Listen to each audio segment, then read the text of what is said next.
Bismillahirrahmanirrahim. Alhamdulillahi rabbil alamin. Wassalatu wassalamu ala asyrafil anbiya wal mursalin wa ala alihi wa sahbihi ajma'in.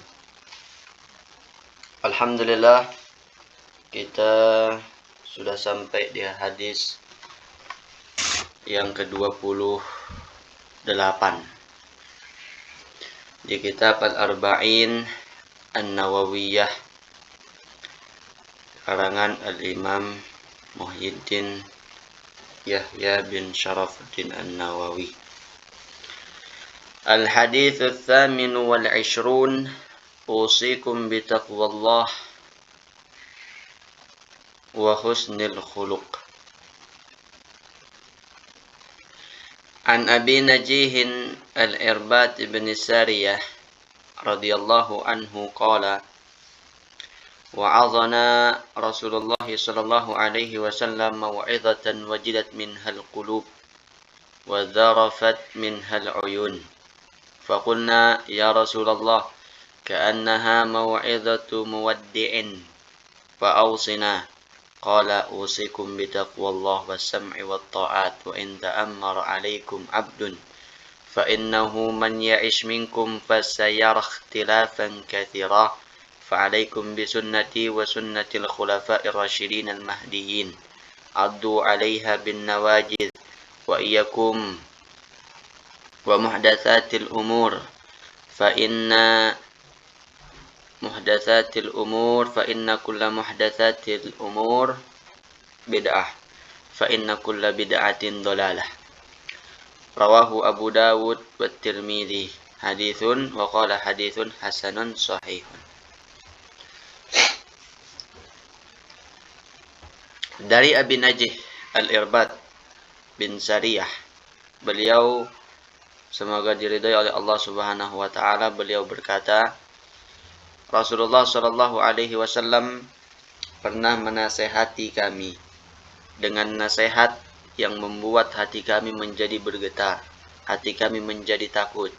Kemudian air mata kami juga jatuh bercucuran. Jadi pada suatu ketika Rasulullah sallallahu alaihi wasallam di saat bersama dengan para sahabat, beliau memberikan nasihat kepada sahabat yang hadir pada saat itu. Rasulullah Shallallahu Alaihi Wasallam memberikan nasihat yang membuat hati sahabat yang hadir mendengar nasihat Rasulullah itu menjadi takut, sehingga air mata mereka juga keluar dengan sebab nasihat yang diberikan oleh Rasulullah Shallallahu Alaihi Wasallam. Nah, apa isi nasihat Rasulullah Shallallahu Alaihi Wasallam itu sehingga hati mereka merasa bergetar, takut dan air mata mereka jatuh? Nah, di antara isi dari nasihat yang disampaikan oleh Rasulullah Shallallahu Alaihi Wasallam itu, bima makna ana Muhammad an-nabiyul ummi. Saya adalah Muhammad, Nabi Rasul yang diutus untuk kepada kalian. Rasul Nabi yang ummi. Wala nabiyya ba'di, dan tidak ada nabi setelahku, kata Rasulullah. Rasulullah sallallahu alaihi wasallam adalah nabi dan rasul yang terakhir. Fa idza dzuhiba bi fa alaikum bi kitabillah. Apabila aku sudah wafat, meninggalkan kalian, maka berpeganglah kalian dengan Al-Quran. Halalkan apa yang halal, haramkan apa yang haram. Nah, itu di antara pesan Rasulullah Sallallahu Alaihi Wasallam yang membuat hati para sahabat dan air mata mereka keluar dengan sebab pesan Rasulullah Sallallahu Alaihi Wasallam. Rasulullah Shallallahu Alaihi Wasallam menekankan wala nabiyya ba'di, tidak ada nabi setelahku, karena pada saat itu di zaman itu pun banyak ada yang mengaku sebagai nabi. Misalnya, contohnya seseorang yang berasal dari Yaman yang bernama Musailamah Al-Kadzab. Musailamah Al-Kadzab ini mengaku menjadi nabi. Kemudian selain itu ada juga seorang perempuan mengaku menjadi nabi yang bernama Syajah bintul Harith. Perempuan ini juga mengaku menjadi nabi. Ketika Musailamah Al-Kadzab mengetahui ada perempuan yang mengaku menjadi nabi, didatangin sama Musailamah Al-Kadzab. Akhirnya mereka bertemu. Bertemulah dua nabi palsu, Musailamah dan perempuan tadi itu. Akhirnya konon ceritanya mereka menikah. Menikahlah nabi-nabi palsu itu. Nah itu. Di zaman itu pun ada yang disebut dengan nabi yang mengaku-ngaku menjadi nabi. Nabi menekankan, Rasulullah SAW menekankan, wala nabiyya ba'di, tidak ada nabi setelahku. Kemudian Rasulullah juga, ketika aku sudah meninggal dunia, maka berpeganglah kalian dengan Al-Quran. Berpeganglah kalian dengan kitabullah. Ketika para sahabat mendengar ucapan pesan Rasulullah SAW, maka di antara mereka ada yang paham dengan ucapan Rasulullah SAW itu. Artinya, jangan-jangan mereka berpikir, jangan-jangan Rasulullah SAW mau meninggalkan kita, mau wafat sebentar lagi, tidak lama lagi. Akhirnya mereka bersedih dengan sebab pesan Rasulullah SAW itu. Mereka paham Nabi mengucapkan seperti ini, apa maksudnya? Nah itu. Kemudian faqulna ya Rasulullah ka'annaha mau'izatu muwaddi'in. Seolah-olah nasihat yang barusan engkau berikan kepada kami adalah nasihat yang terakhir. Fa'ausina, kalau begitu wasiatkan kami ya Rasulullah, beri kami wasiat. Qala Rasulullah mewasiatkan kepada mereka, usikum bitaqwallah wasam'i watta'ah wa in ta'ammara 'alaikum abdun. Saya wasiatkan kepada kalian untuk senantiasa bertakwa kepada Allah Subhanahu wa taala, menjunjung segala perintahnya, menjauhi segala larangannya, dimanapun, kapanpun, dalam kondisi apapun. Wasam'i wa ta'ah, wa in ta'ammara 'alaikum abdun, dan saya wasiatkan untuk senantiasa mendengar dan taat, setia, patuh, tunduk, sekalipun patuh tunduk kepada pemimpin sekalipun yang memimpin kalian itu adalah seorang budak. Karena selama kaum itu patuh kepada pemimpinnya, tidak memberontak kepada pemimpinnya, tunduk patuh dengan aturan pemimpinnya, maka selama itu pula kaum itu akan diberikan pertolongan oleh Allah Subhanahu wa taala. Tapi apabila suatu kaum sudah tidak patuh kepada pemimpinnya, memberontak kepada pemimpinnya, maka itu pertanda kaum itu dikhawatirkan akan diberikan kehancuran, kebinasaan. Tentunya taat terhadap pemimpin ini apabila tidak bertentangan dengan hukum syariat, aturan-aturan agama. Selama tidak bertentangan dengan aturan agama, maksiat kepada Allah tidak, maka kita wajib patuh kepada pemimpin. Diberikan kebijakan, itu semua untuk kemaslahatan umum, kemaslahatan umat, kemaslahatan orang banyak. Selama itu tidak bertentangan dengan hukum syariat, ya sudah, kita ikutin. Nah itu.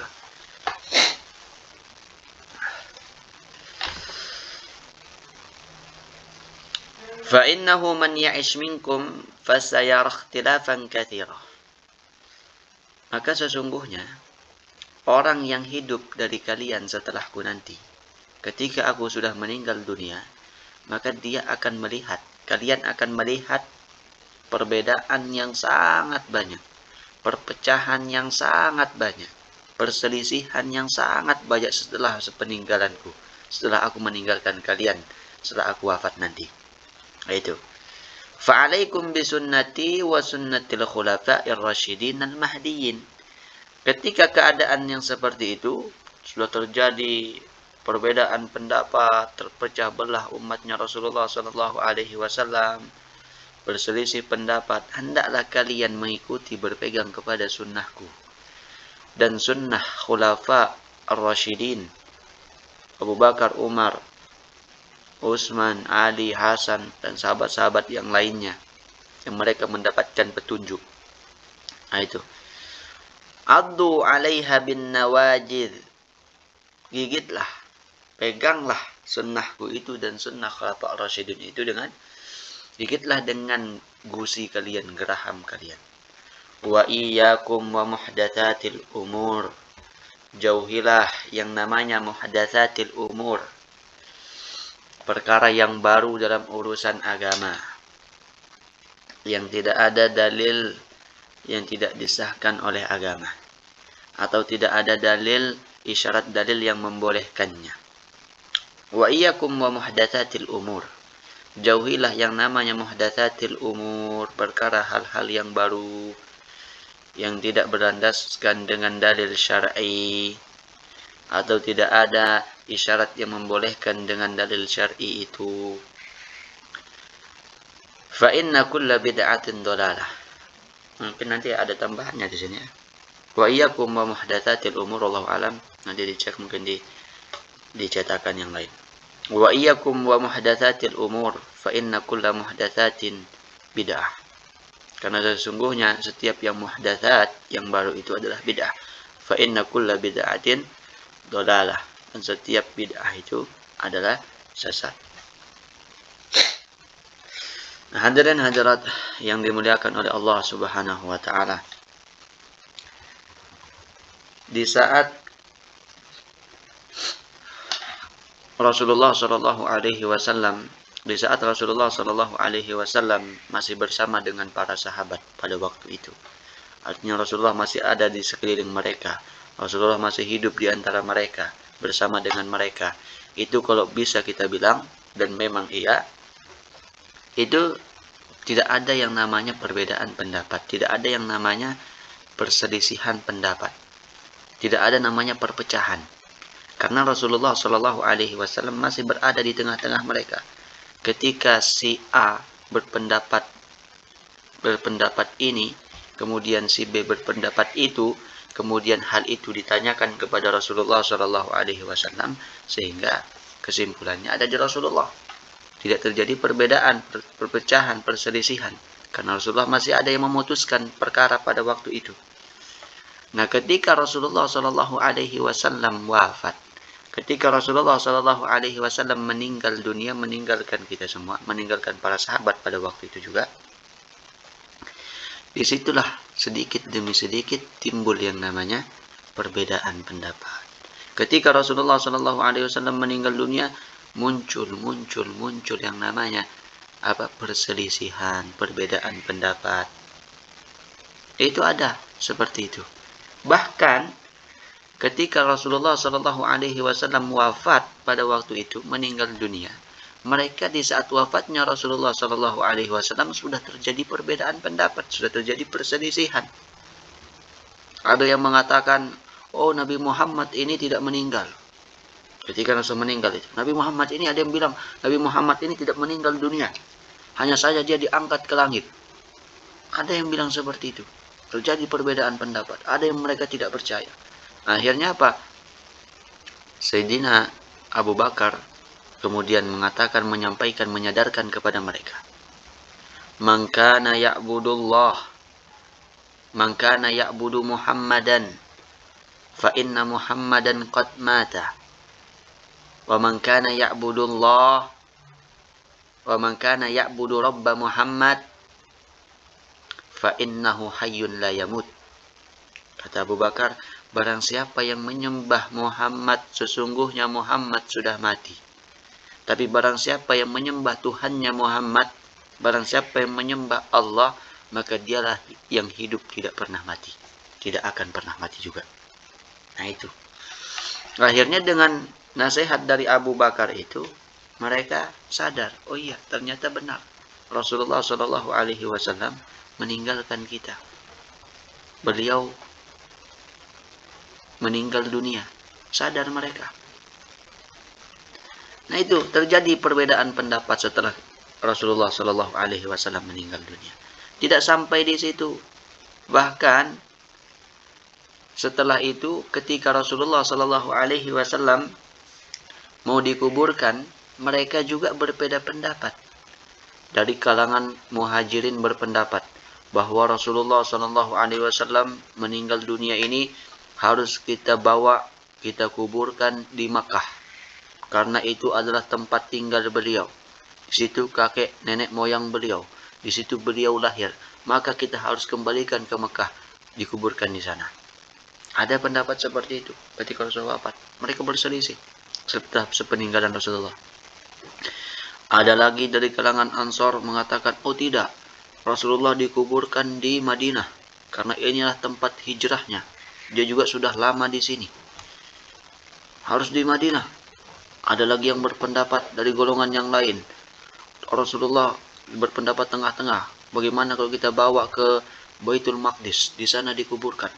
Berbeda pendapat mereka, berselisih pendapat tentang Rasulullah SAW. Sehingga pada waktu itu, jasad Rasulullah yang sangat mulia itu sempat tertunda penguburannya.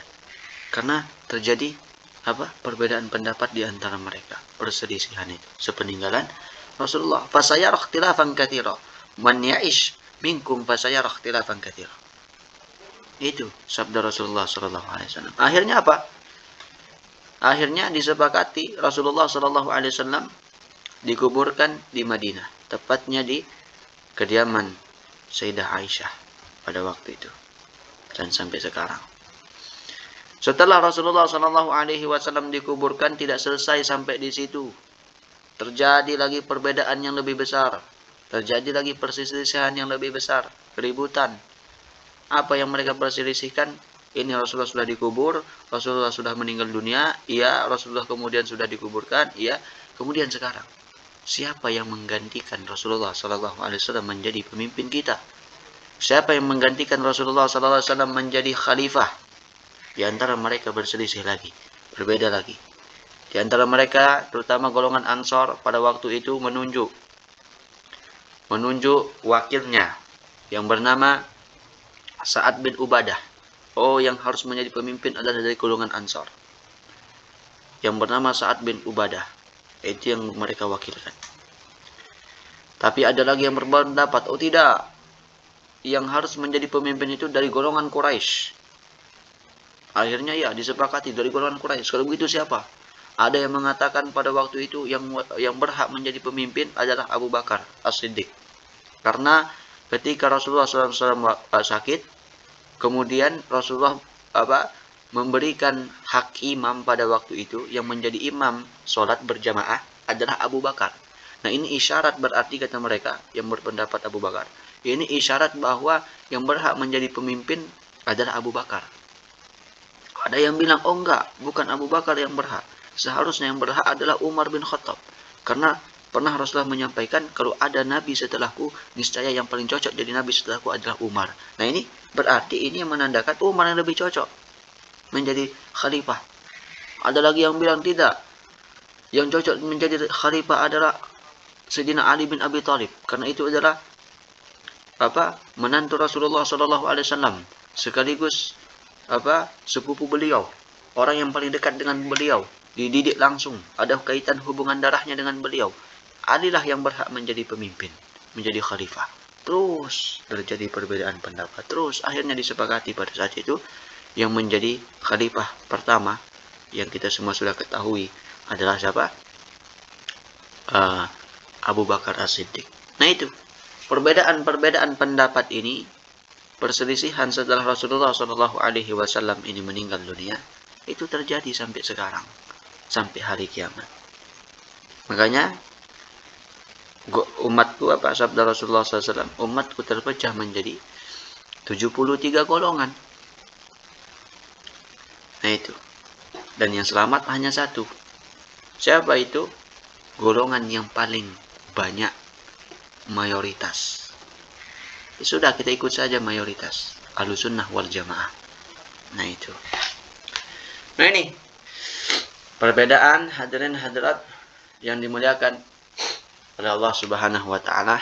Itulah kisah ketika Rasulullah SAW sepeninggal beliau memang benar sampai sekarang terjadi perbedaan pendapat. Kalau kita melihat kisah Rasulullah SAW ini, kita melihat ini hampir mirip kejadiannya dengan sejarah organisasi tercinta, yaitu organisasi yang didirikan oleh guru tercinta kita, guru besar kita, Al-Maghfurullah Tuan Guru Kiai Haji Muhammad Zainuddin Abdul Majid, yang mendirikan organisasi Nahdlatul Wathon di Lombok Timur. Nah, ini kisahnya hampir sama dengan kisahnya Rasulullah SAW ini. Bagaimana perjalanan Nahdlatul Wathon itu? Ketika Al-Maghfurullah Bapak Maulana Syekh itu masih hayat, mereka semua berjanji setia dan taat. Tapi ketika Al-Maghfurullah Bapak Maulana Syekh kemudian meninggalkan mereka, meninggalkan murid-muridnya, disitulah terjadi mulai perpecahan-perpecahan. Dan sampai itu, pada akhirnya apa? Ummuna Al-Mujahidah An-Nasikah Al-Barrah As-Salihah, Ummuna Hajjah Siti Raihanun, kemudian berhijrah ke Kalijaga, diusir.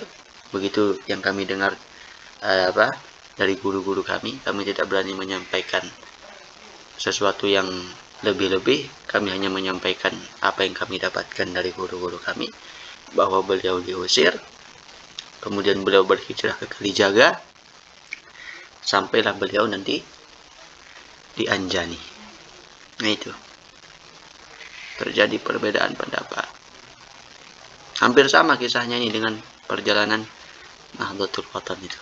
Itu luar biasanya guru besar kita, Al-Maghfurullah Bapak Maulana Syekh itu. Nah, itulah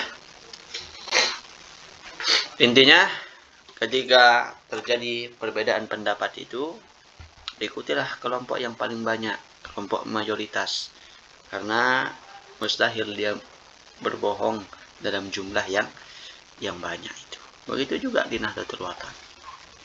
Nah, itulah. Waktu itu hadirin hadirat yang dimuliakan oleh Allah Subhanahu wa taala, perpecahan ini terus timbul. Makanya di Islam juga ada golongan yang disebut dengan Khawarij, Qadariyah, Mu'tazilah.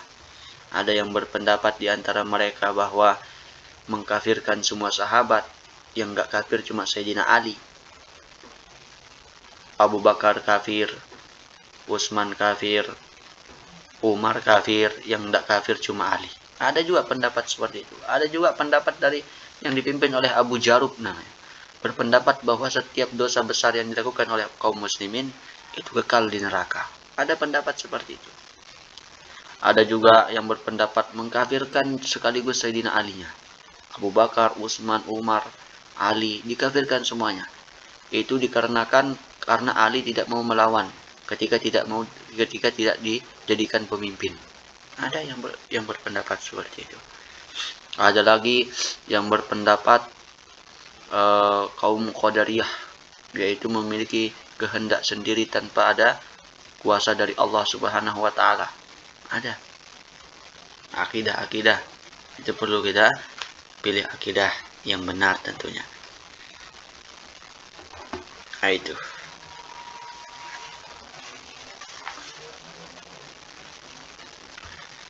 Mudah-mudahan kita tetap di jalannya baginda Rasulullah SAW, dengan berpegang kepada sunnah beliau dan sunnah khulafa ar-rasyidin itu. Nah, itulah intinya dari hadis ini. Wallahu a'lam. Kurang lebihnya apabila ada kesalahan mohon dimaafkan, dimaklumi. Sampai sini dulu, nanti kita lanjutkan.